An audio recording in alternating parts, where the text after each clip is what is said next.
Hey guys, how you doing out there? Hey! BeerStreet boys back Welcome here. back. I'm with Boris here on my right from the Oktoberfest Brisbane and the Gold Coast, and Brennan here from Burleigh Brewing. How are you guys? Very well, thank you. So, Excellent, thank Boris, you, really good. before we move on, tell us, where are we? We are in the showroom of Australia's only traditional Lederhosen and Dirndl importer. Check it. And We you look can see it, we're all sexy. kitted out. I think every single one of these pairs has been acquired from we this particular doing? location. It is Schnucky Dirndl and Lederhosen. It's my mother-in-law. Oh, that's I love all it, right, Dave. mate. Brennan, Yes, what is in front of us here? we have two from Germany we're going to try in a little bit. We also have another one.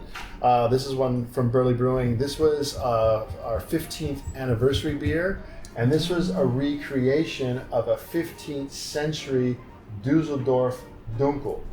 Dusseldorf was kind of the main town for making this style of beer. This is a Dunkel, which is traditionally, since the 1700s, a lager, but this is with ale yeast. And we've also done it with smoked malts, would have been very traditional at the time. I would like to show you a way to pour beer. You can pour beer any way you want. You're gonna have a very aggressive pour right down the center of the glass and form a nice big creamy head. Right? And then I'm gonna take this and pour it very gently down underneath the foam, forcing the foam to the top. And I'm gonna have a crowning dome of foam. Yeah, aggressive, right down the center, right down the barrel. About that much. Pour it through the foam and underneath, and not on your leg. How are we looking? Prost. I feel like my head's... Prost, Brennan. Yeah. Prost. Prost. I'm excited about this. So you have to look people in the eye when you wish them prost. Tap on the table. Yeah, 1, 2. Would you call this in the art of the traditional Düsseldorfer Alt beer?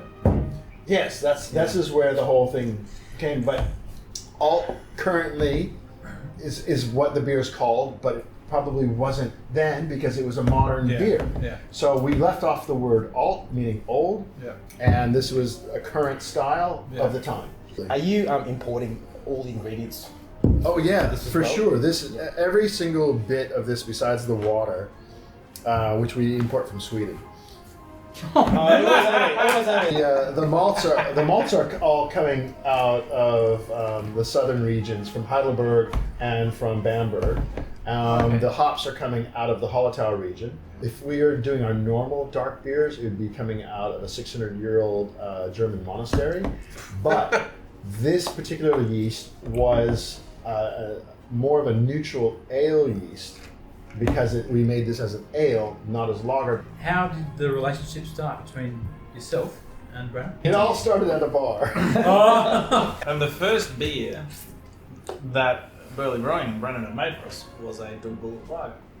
To be as traditional and as authentic as we can as a festival, we do place a lot of emphasis on sourcing authentic elements out of Germany. So this tablecloth we import out of Germany. The tables, The table itself. The tables themselves and benches we're sitting on, all the decor in the ceiling in the Oktoberfest tent is all made in Germany and imported from Germany.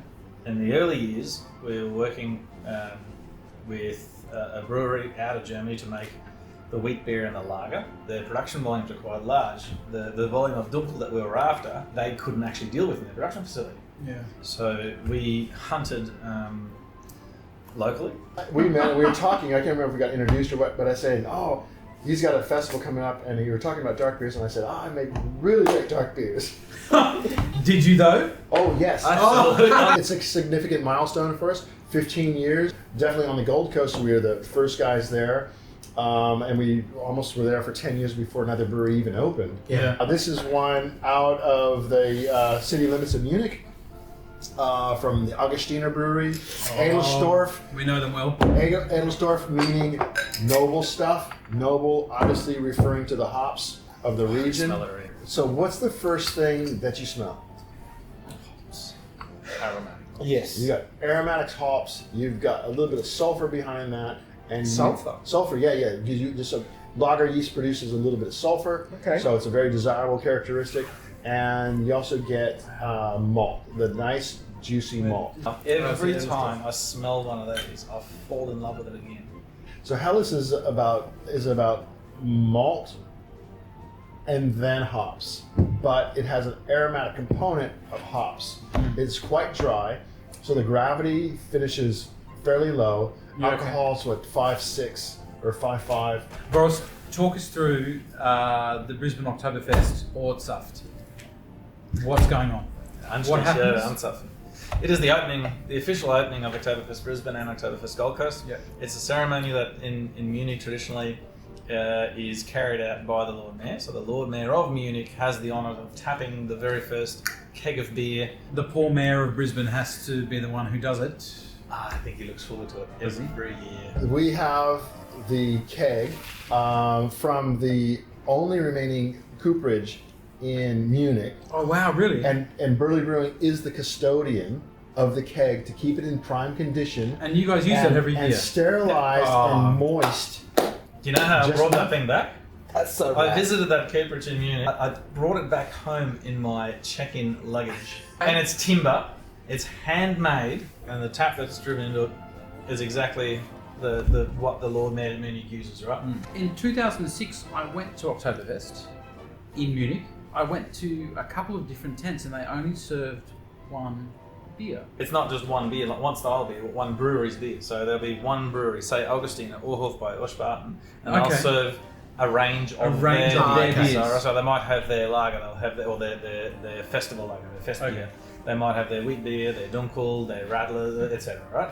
But so only the beer from that brewery is a really important part of presenting a traditional and authentic festival. Is to say, all right, cool, we're working with one brewery that is making us our festival beers. Yeah. For people who have experienced it or people who are from the country, go to having a solid crack at doing the real thing. Yeah, and that's something that Kim and I are really proud of and still very, very passionate about, And to make sure that that's what we're presenting. Yeah. And Australians should be drinking good quality beer like this next one. So Brennan, what was this Roadhouse Pils? Talk me through that one more time. This was available when I went to high school in Maui. When I was out of high school in Maui. We could get this at the Rodeo General Store. Okay. So tell me. In what, that's the late 80s.